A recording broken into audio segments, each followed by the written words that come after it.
Selamat siang Budian, nama saya George dari kelas 11 IPS 3. Saya akan bermonolog tua karya Putu Wijaya. Di depanku berdiri seorang yang barangkali aku sudah kenal benar, mungkin juga tidak. Aku tidak tahu siapa namanya. Perawakannya sederhana, ia tidak membawa apa-apa. Matanya juga hanya dua, dengan sorot yang biasa. Bahkan dia tersenyum manis dan mengatakan, "Apa kabar?" Tapi aku cemas. Aku merasakan ada bahaya dalam ketenangan sedang merambat perlahan-lahan hendak menjangkau leherku.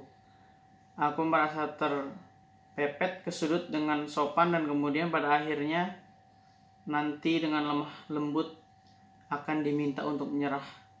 Aku tidak siap untuk menyerah karena aku merasa masih perlu untuk menunjukkan kalau diberi kesempatan lebih lama. Mungkin aku sanggup bekerja lebih baik, termasuk memperbaiki kekeliruanku di masa yang lalu. Sayangnya, waktu tidak bisa menunggu. Orang itu bertambah dekat. Akhirnya aku terpaksa membela sebelum diserang. Aku memanggil, "Ya Allah, apa yang harus aku ambil?" Di sana hanya ada sebuah kursi. Kursi itu terpaksa aku angkat. Kemudian aku lemparkan kursi itu ke arah orang itu. Kena tepat di mukanya, langsung terluka. Darah menetes dari dahinya, masuk ke dalam matanya. Matanya itu terpejam, lalu darah tergelincir ke atas pipi bercampur dengan air mata. Tetapi langkahnya tetap diayunkan menghampiriku. Aku jadi panik. Aku berteriak minta tolong. Aku gapai telepon untuk memanggil polisi. Tetapi ada orang bicara terus di dalam telepon.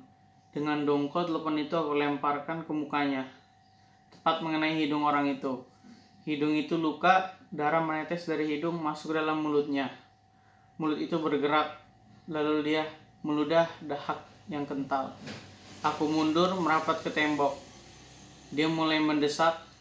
Aku beringsut ke sudut. Sekarang aku mencoba menendang, kemudian memukul.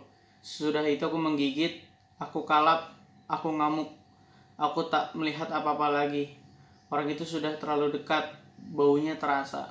Tubuhnya menyentuh aku di landanya. Tidak, aku gepeng. Aku coba juga meronta, tapi tak berdaya.